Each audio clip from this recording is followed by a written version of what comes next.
Allah Azza wa Jalla in the Quran regarding backbiting says, وَلَا يَغْتَبْ بَعْضُكُمْ بَعْضًا, and do not backbite one another. أَيُحِبُّ أَحَدُكُمْ أَن يَأْكُلَ لَحْمَ أَخِيهِ مَيْتًا, would one of you prefer, love to eat the flesh of his brother who is dead? مَيْتًا فَكَرِهْتُمُوهُ, no, you wouldn't. You would dislike it. So don't backbite one another.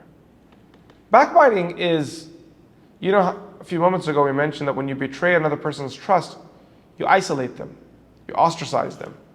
They feel abandoned. That I was leaning on that person, and with my half strength and that person's partial strength, we were supposed to reach completion. I was going to do some, they were going to do some, and then we were supposed to go forward. So it has a grave societal implication. Backbiting in its own way is similar. When a person backbites another person, they tarnish their reputation in the community. This is if what they're saying is true. If what they're saying is lying, then they have two sins. One is of the backbiting, the second is the slander. Reputation is very important. Without reputation, you can't borrow money. Without reputation, you can't get married. Without reputation, you can't get a job. Without reputation, no one will sell a home to you. Without reputation, people won't greet you when you go to pick up your groceries at the store.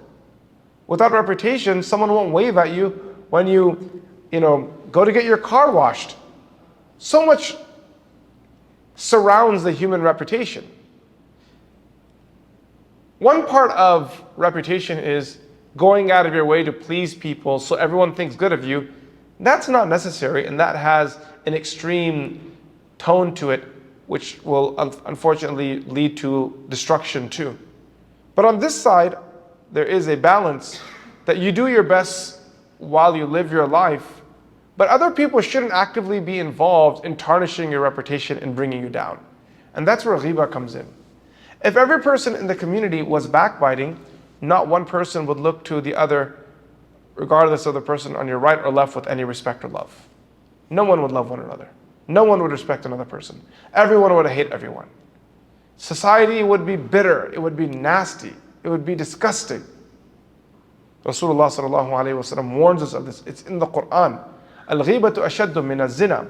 This statement of Rasulullah sallallahu alaihi wasallam that backbiting is severe, is more of a sin than adultery. And if you look at the first narration, Imam Ghazali quotes, restrain your tongue from backbiting, for backbiting is a sin more severe for a Muslim than 30 acts of adultery. Not just zina, 30 acts of zina. Our teachers taught us this hadith at a young age. It was important for the madrasa culture that people weren't backbiting. Individually, you had to grow out of backbiting. Everyone's talking among friends, and instead of focusing on you, it's just easier to focus on others. Look at their flaws. Oh, that guy, he sucks. This guy said this guy said that. But also because the words of the hadith were so brief. Al-ghibatu ashaddu min az-zina. It's a very small hadith. Al-ghibatu ashaddu min az-zina. Al-ghibatu ashaddu min az-zina. It's a very small hadith. Anyone can memorize it. As a young teenager, I reflected on this riwayah.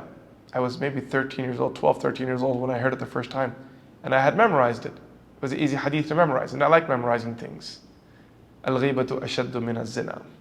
Backbiting was worse and more severe than committing adultery, committing zina. It didn't make sense. Like, I trusted the Prophet ﷺ, but when you think about it, zina is zina. Like, that's really bad stuff. And backbiting? Someone saying backbiting is worse than zina?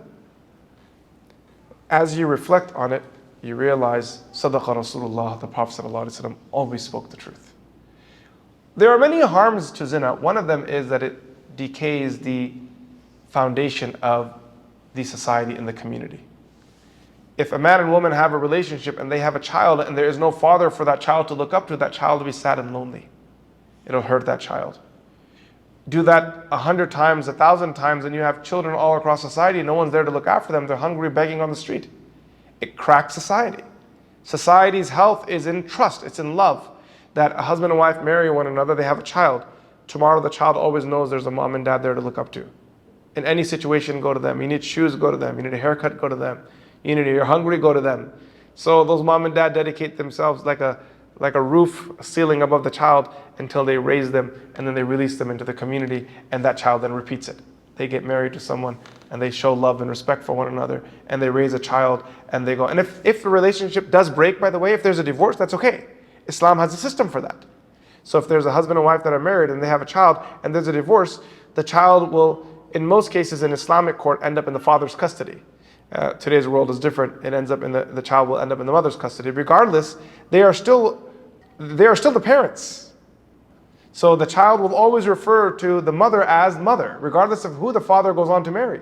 And if the child is in the mother's custody, regardless of who the mother goes on to marry, if she does, the father will always be who? The father. So if I'm struggling with boy issues, I go to my father. If I'm struggling with girl issues, I go to my mom. If I'm struggling with financial issues, go to my dad. You know, those two people are always there. They're involved. But now imagine where the mother starts doing ghiba of the father. That trust will break away. And as that trust breaks away, this human being is then isolated. And isolation isn't healthy for insan, for the human being. People need one another. If we need one another for trust. Allah Azza wa Jalla says, إِنَّمَا الْمُؤْمِنُونَ إِخْوَةٌ فَأَصْلِحُوا بَيْنَ أَخَوَيْكُمْ. The Muslims are a family. We are brothers. فَأَصْلِحُوا بَيْنَ أَخَوَيْكُمْ. So mend your ties and join your bonds together. So why is backbiting more severe than zina? Because zina has a whole process to it. If someone wants to commit zina, they have to find another willing party. You have to find a place to do this out of the city. So many barriers. So therefore, inshallah, may Allah always protect us, our children, our progeny. Most of humanity, inshallah, is protected from zina. That's a very tricky statement because it probably doesn't reflect today's world. But I didn't say most people in our time. I specifically said most of humanity. Like throughout the history of mankind, overall, inshallah, our hope is that most people were protected from zina. We just live in a very immoral time on this timeline of humanity. And with technology and all this other nonsense, zina unfortunately has become very common. May Allah protect us and our communities. Backbiting, on the other hand, is just easy. There's no barrier. Anyone can backbite at any time. Someone can work their entire life to building a good reputation, and one low-life person that has not much going on, doesn't care for the honor of others, just says two words, and now this person's in trouble. Their dignity and honor is gone. They have lost their respect. They can't go to the masjid anymore. They can't go to the gatherings anymore. People in the community are no longer inviting that individual. It really hurts. And between the genders, it brings a lot of harm to women. Allah subhanahu wa ta'ala, He talks about accusing women, making accusation against them, how it is a grave sin and harm. Imam Ghazali rahmatullahi alayhi warns us of backbiting. And remember, backbiting isn't just one person doing something, like one person saying evil about another. It's one of those things that if you don't control it right from the beginning, it becomes a culture.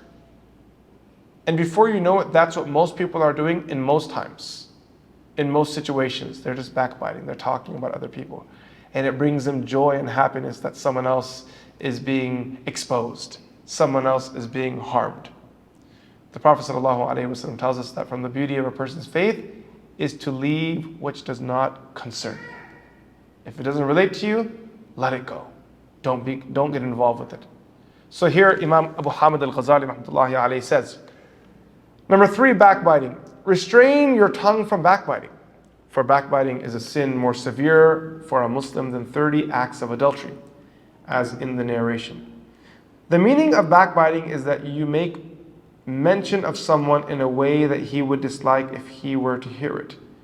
And the words of the Prophet, ذِكْرُكَ أَخَاكَ بِمَا يَكْرَهُ, to make reference of your brother in a manner that it would displease him. Doing so makes you a backbiter and a wrongdoer, even if what you say is true.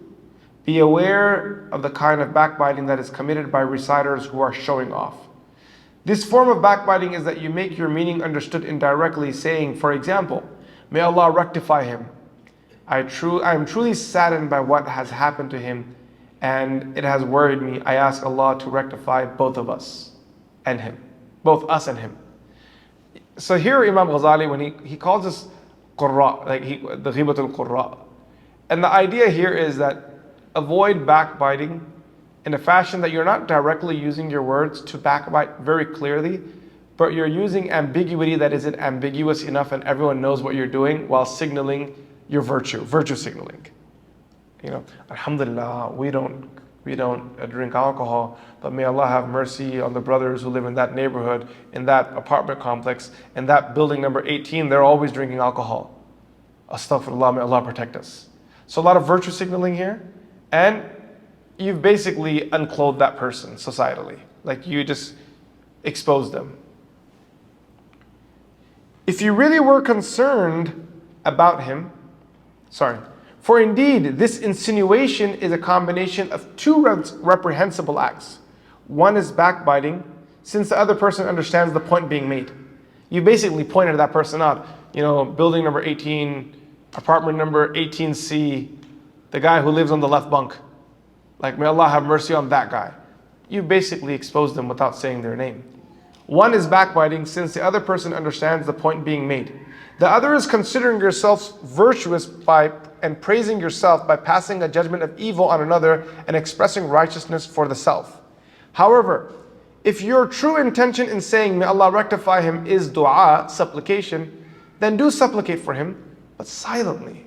Make dua for that person. You should make dua for people that are struggling. There's no need to make the dua on the mic. If you really were concerned about him, the proof of that would have been that you would not have desired to disgrace him or reveal his faults. However, your display of concern over his faults is in reality a display of his fault. Sufficient as a deterrent for you against backbiting are the words of Allah, magnificent and majestic, and let not some of you backbite others. Would any of you like to eat the flesh of his dead brother? Eating the flesh, you know, because the honor is like that flesh. It's what gives you posture. It's what gives you your weight and your beauty. Imagine a person didn't have flesh. They would be scrawny and skinny. And if you're eating the flesh, the bone would be exposed. It would look nasty. So a person is who they is because they have honor. But if you eat their flesh away publicly by doing ghibah, that it disappears, and now their carcass is on display. Their bones are visible to everyone. It's a disgusting sight. And let not some of you backbite others. Would any of you like to eat the flesh of his dead brother? No, you would truly despise that. Indeed, Allah likens you to one eating the flesh of the dead. How appropriate is it then for you to be on your guard against such a thing? There is a matter which would stop you from backbiting against Muslims were you to ponder it. Now this is a beautiful part of Imam Ghazali rahmatullahi alayhi's contribution. He really changes perspective. So if you pay attention here, this discussion of his has the potential of deterring you from ever doing ghibah again in your life. It's about perspective. Why do people sin? Because of perspective. Because of positive and negative associations. If you don't associate something negative to a sin, you'll do it. And if you associate negativity to a sin, you won't do it. So Imam Ghazali rahmatullahi alayhi, he helps, realign those wires. So you stop looking at ghibah in a good way. Turn to yourself and consider. Is there no flaw in you, apparent or hidden? You're doing ghibah of other people. Why don't we stop for a moment and look at you? Forget everybody else. Turn to yourself and consider. Is there any flaw in you, apparent or hidden? And I ask everyone this question, what's your answer? Do you have flaws? Some of you are not. Yes? Yeah? Do you have flaws? Apparent or hidden, it doesn't matter if you have flaws. That's a question. Are you committing any act of disobedience, open or hidden? What's the answer to that? Sure, absolutely we are. If you know this to be about yourself, if you know this to be so about yourself, know that the other person's inability to free himself from what you have ascribed to him is the same as your own. Did we skip anything there? No, that's right. And his excuse is the same as yours. Just as you hate to be shamed and your faults to be mentioned, so too does he.